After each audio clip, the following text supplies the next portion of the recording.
Forget what the catalogs claimed. Frontier guns weren't perfect. They were rebuilt, recut, and forced to behave. Every gunsmith's bench was a battlefield of lamp smoke, hot steel, and the sound of a file carving seconds off a man's fate.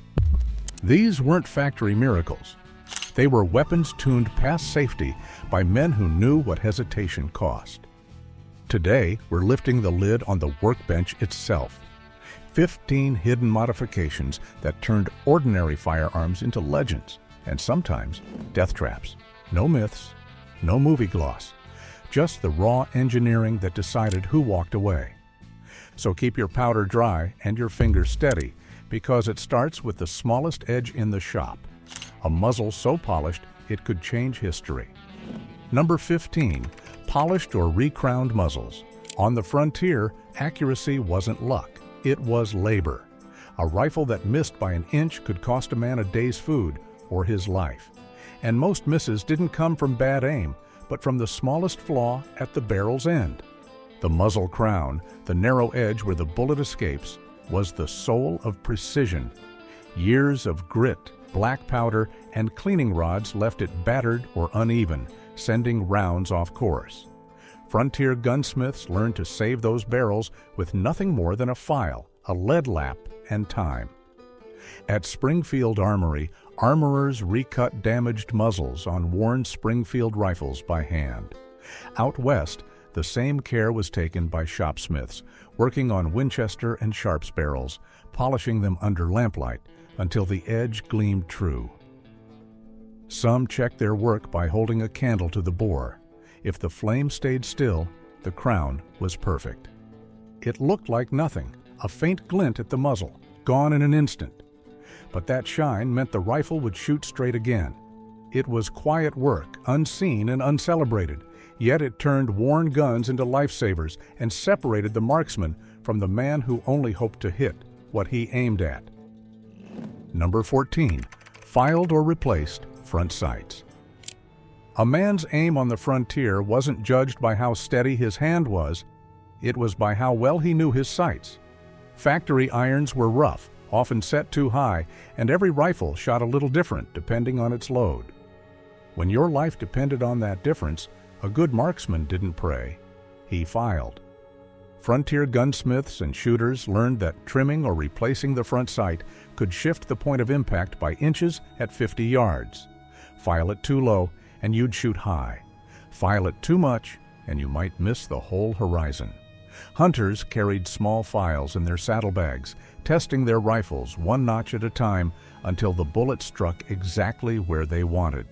Some replaced the simple iron blade with coin silver or brass, metals that caught the light even at dusk. Others carved replacements from old cartridge cases, hammering and shaping them to fit.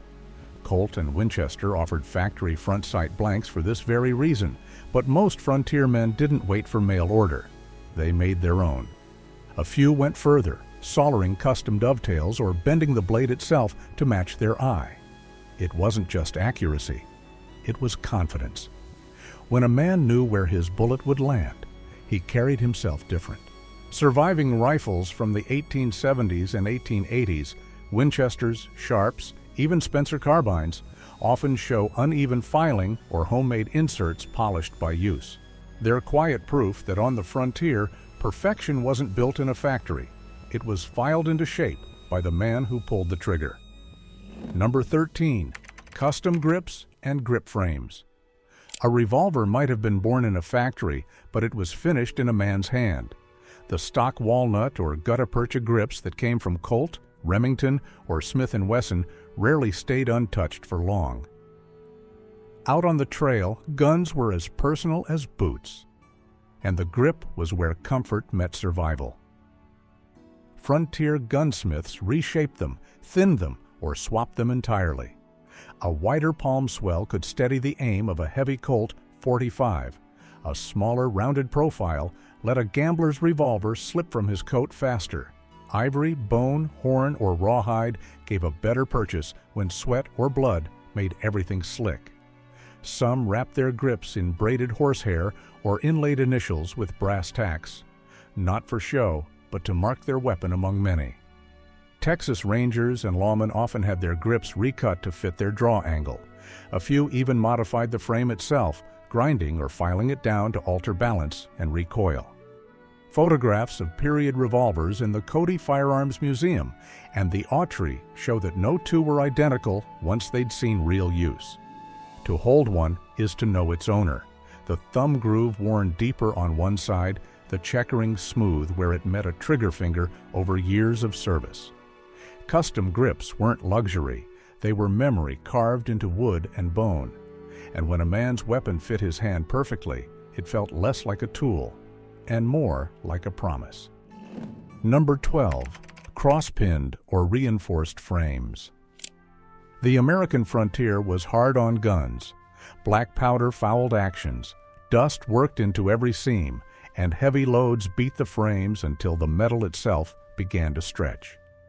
When a revolver's cylinder went out of alignment or a rifle's receiver started to gap at the hinge, there were only two options: throw it away or make it stronger than it had been before. That's where the gunsmith's pins came in. Small iron or steel rods driven through weak points in the frame, sometimes soldered or peened in place, turned a failing weapon back into a working one. It wasn't factory standard, it was frontier necessity. You can still see them today on well-worn Colt and Remington revolvers in museum collections. Tiny dark circles of metal, bridging cracks that once meant the end of a gun's life. In Dodge City or Deadwood, a gunsmith might charge $1 to drill and pin a revolver frame, far cheaper than a new gun that could cost $20. Some reinforced rifles the same way, adding crossbolts through the wrist of the stock or brass plates along the tang to take recoil shock. It was crude engineering, but it worked. These weren't repairs made for beauty, they were made for endurance. Each extra pin or rivet told the same story, a weapon that had seen too much, patched up by someone who couldn't afford to fail. On the frontier, if a gun could be kept alive, so could the man behind it. Number 11. Hair trigger jobs. Speed didn't always come from the draw. Sometimes it lived in the trigger. A hair trigger was the gunsmith's answer to time itself, shaving away resistance until the lightest touch could fire a round. It wasn't for amateurs. One slip, one nervous breath, and the shot went off whether you meant it to or not. Colt and Remington revolvers left the factory with heavy, deliberate pulls designed for safety.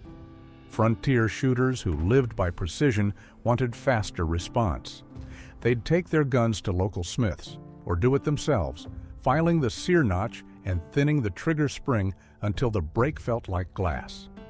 A practiced finger could shave fractions of a second from a shot, the difference between winning and being buried. U.S. Army armorers did the same for competition pistols and Sharps target rifles.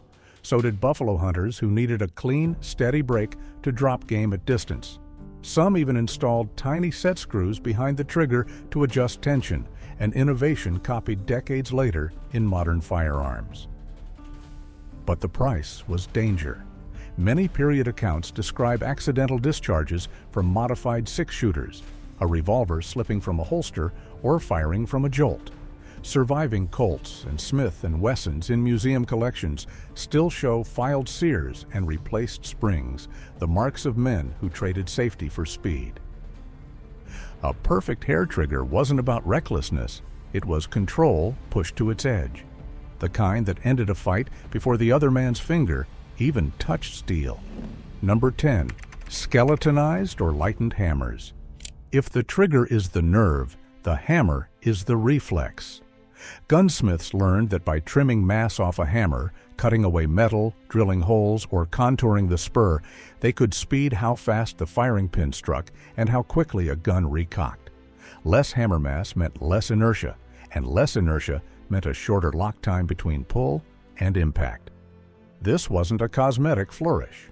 Frontier shooters who faced split-second decisions wanted the gun's reaction to match the mind.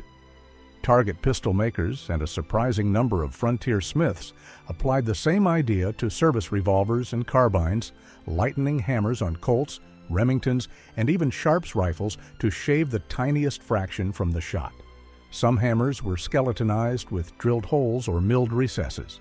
Others were simply filed down and polished until the edge was thin and fast. The result was subtle but measurable, quicker lock time, and a smoother cocking feel. Buffalo hunters and competition marksmen prized it. Lawmen who depended on a rapid second shot welcomed it. But like any edge, it came with trade-offs. Thinner hammers could break under rough use or snag in a worn holster. Museums show examples, uneven tool marks, hammered repairs, and replacement parts that prove these were field modifications, not factory options. Simple, mechanical, and often invisible until you handled the gun, lightened hammers were another quiet trick that made a weapon respond a little faster than chance. If you're into the craft behind these weapons, not just the legends, make sure you're subscribed. The next few entries go even deeper into the hidden engineering that shaped the frontier. Number 9. Set trigger systems. For the long shot, nothing beat a set trigger. It's a simple idea with surgical results. One trigger sets the mechanism, the second breaks like glass. In practice, it turned a heavy military pull into a hair-light release, perfect for hitting a distant heart or a vital game lung when every tremor mattered. English and American target makers perfected the system in the mid-1900s. By the 1860s and 1870s, sharps and fine rifle makers offered single-set and double-set options for target and hunting rifles.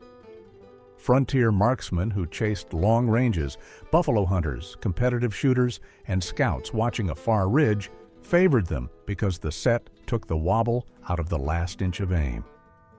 A gunsmith could add a set to an existing action by reshaping sears and adding a delicate spring, or fit a factory-style set trigger unit when parts were available. The sacrifice was complexity, more small parts to foul with black powder, and a temperamental bite that needed careful tuning. But in the hands of someone who knew the pull, it turned distant targets into reliable hits. Surviving examples in collections show the thin, polished sears and adjustment screws that tell the story. Precision grafted onto guns built for rough country. For anyone who hunted or fought at range, a set trigger was the difference between a lucky shot and a planned one. Number 8. Rechambered calibers. Frontier ammo was what you could find at the next town, not what a catalog promised. Gunsmiths learned to make rifles and revolvers speak the same language by changing the chamber itself.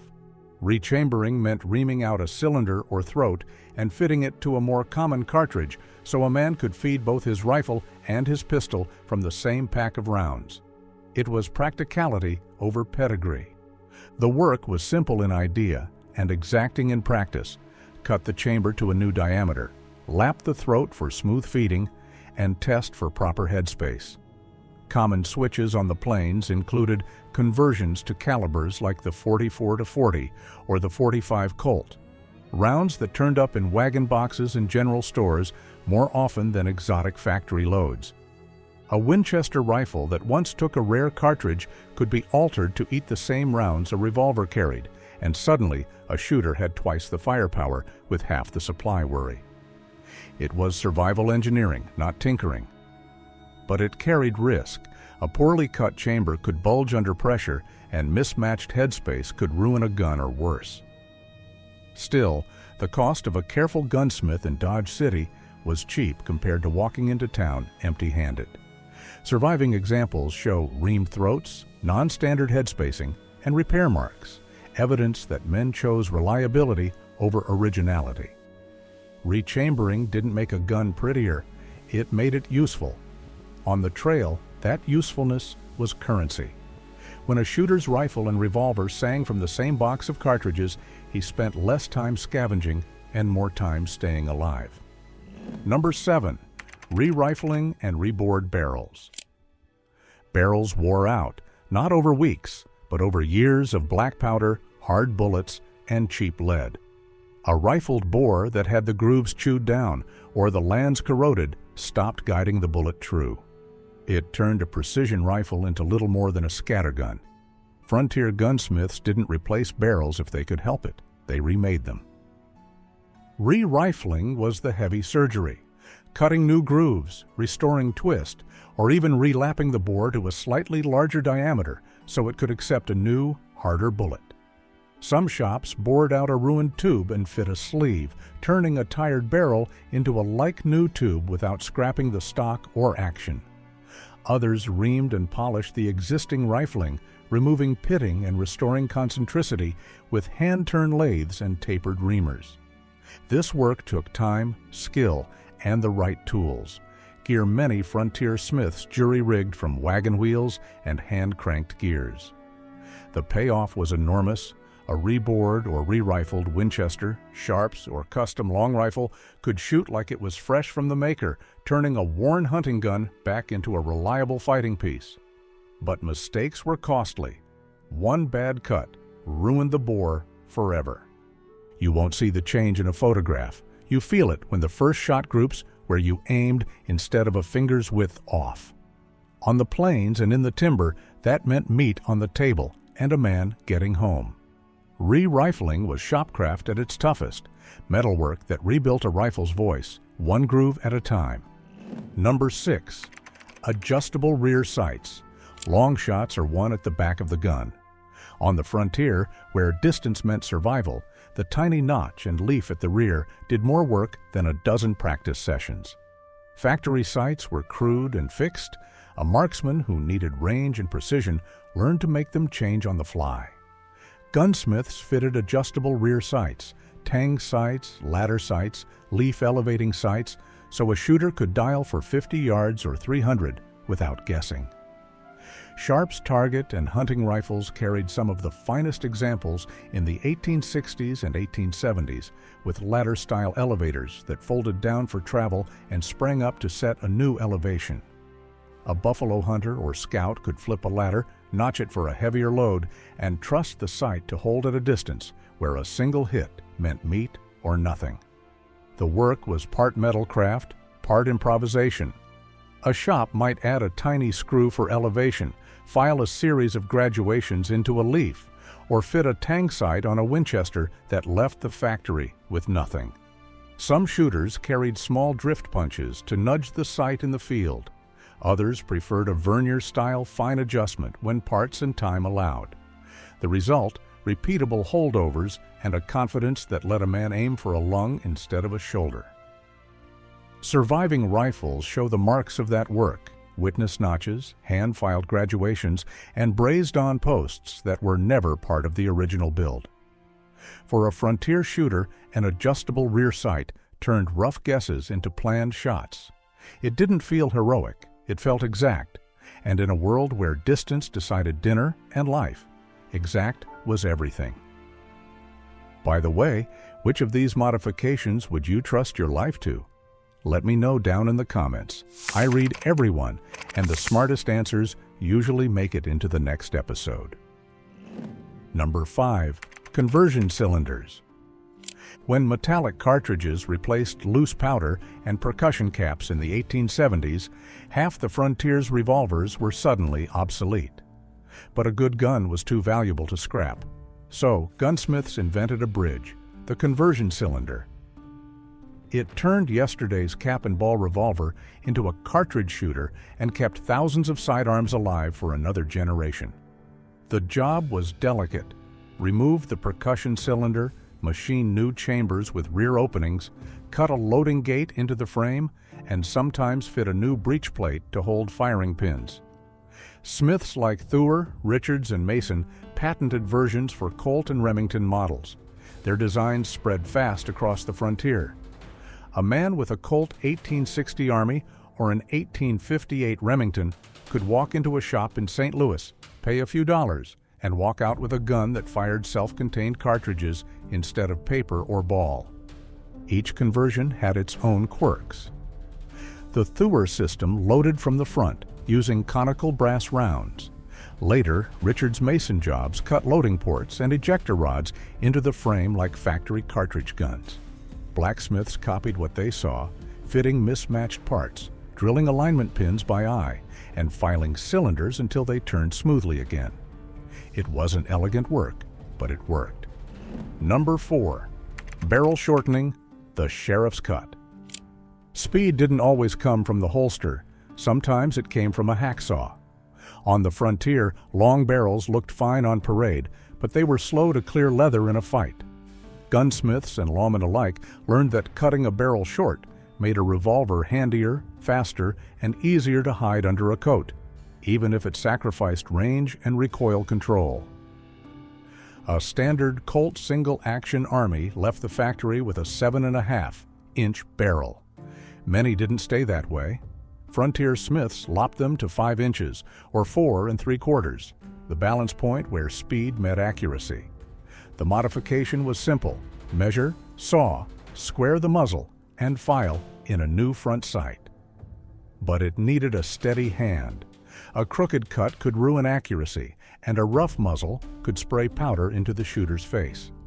This sheriff's cut became a favorite among lawmen who spent their lives drawing under pressure.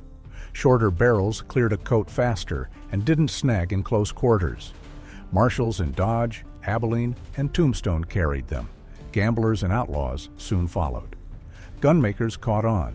Colt and Smith and Wesson eventually offered short barrel factory options modeled after the gunsmith jobs that started it all. Number 3. Shortened shotguns. Coach guns. When a robber reached for the mail chest, there wasn't time for aim. The frontier answer was brutal and obvious: make the shotgun short enough to swing and shoot from the hip. Coach guns, double-barreled shotguns cut down to 18-20 inches, gave guards and guardsmen a chambered thunderbolt that moved like a hand tool. These weren't fancy customs. They were purpose-built workhorses. Wells Fargo and private stage lines ordered tightened barrel coach guns for guards who rode the box. Saddlers and gunsmiths trimmed barrels, shortened stocks, and reblued metal to keep the piece balanced and reliable at close quarters. A shorter shotgun rode ready across the lap or in a cross-chest scabbard, and when trouble came, the guard didn't stand. He fired. The patterns were simple but savage. 2 quick barrels, wide choke for scatter, and a length that let a man clear a coach door or pivot on a ladder without the stock catching. The modification removed reach in favor of immediate stopping power. It also made the shotgun easier to conceal beneath coats or under tarps when discretion mattered. Surviving coach guns in various collections show crude cuts, refitted butt plates, and quick field repairs, evidence these were tools meant to be used, not admired. In a close fight on a stage route, nothing subtle won the day. The shortened shotgun was the blunt instrument that bought time and saved shipments. Number 2. Hidden spring blade and drop rig holsters. Some modifications lived off the gun and under the leather. The hidden spring blade and drop rig holsters were small, brutal inventions. Mechanisms built into a belt or holster that yanked a pistol free the moment a hand reached, cutting the motion down to a single, practiced move. They blurred the line between gear and reflex. These rigs ranged from simple spring steel clips that held a revolver's trigger guard to more elaborate levered mounts fitted inside a coat or waist sash. A man could hook his thumb, pull once, and the pistol would be presented muzzle forward and cocked, ready to fire. They demanded fiddly work, steel tempered just so, leather channels cut to exact tolerances, and a sure hand to time the release. Gunsmiths, saddlers, and itinerant metalworkers all tried versions. A few makers even advertised instant readiness in late 1900 century trade lists. The idea wasn't purely novelty. In cramped saloons or on a stagecoach roof, the extra fraction of a second mattered. But the systems were ruthless. A snag in the coat, a tumble from a horse, or a snag strap could send a round without warning. Reports from territorial newspapers and municipal ordinances from boomtowns show officials banning certain spring assist rigs after a string of accidents, proof that mechanical speed carried mechanical danger. Some survivors show the craftsmanship: brass rivets cut flush, hidden detent springs replaced by hand, and custom housings soldered into a rig's throat so the gun sat square until presentation. Others survive only in fragments and scars. leather worn where a spring rubbed or a brass clip distorted from an impact. Functionally, these holsters were as much a modification to a man's habit as they were to his gear. Training mattered as much as engineering. A well-tuned rig in trained hands was devastating. In untrained hands, it was disaster. Number 1. Homemade suppressors and barrel sleeves. Before silencers had patents or brand names, a few frontier gunsmiths were already trying to quiet their shots. It wasn't about stealth assassins, it was about survival and discretion. A loud report could spook game, draw attention, or warn every rider within miles. Tinkerers experimented with leather wraps, tin tubes, and hollow sleeves fitted to the muzzle to cool or redirect the blast. Most failed. A few worked just enough to dull the bark and hide the flash. The idea wasn't new. European inventors were sketching similar gas-dampening devices in the 1890s, but frontier versions came first from necessity, not laboratories. Hiram Percy Maxim would later patent the first true commercial silencer in 1909, proving the concept could work safely. But decades earlier, men in barn workshops and back-alley smithies were already chasing the same goal with spare metal and instinct. None of it looked elegant. A homemade sleeve could warp, rupture, or throw a bullet wide. Yet when it held together, it gave a hunter or guard one small advantage: less noise, less flash, and a moment longer before anyone realized where the shot came from. It was the quietest modification of them all, a whisper in a world built on gunfire. 15 modifications, each one small enough to miss, but powerful enough to change how the West was armed. From polished muzzles to cut-down shotguns, every file mark and hammer blow was a decision: speed, accuracy, or survival. These weren't factory options or luxury upgrades. They were the work of men who refused to trust chance, who rebuilt their weapons until they answered exactly the way they wanted. Every scar in that metal was proof of a lesson learned the hard way. It's easy to think of the Old West as chaos, but under all that dust was craftsmanship, patient, deliberate, and far ahead of its time. The guns might have vanished, but the hands that shaped them left a record in steel. If you've made it this far, you know the real story isn't the legend, it's the work behind it. Tap the like button if you want the next deep dive, because the next one's already on the bench. The hidden tools that built the frontier's most feared weapons.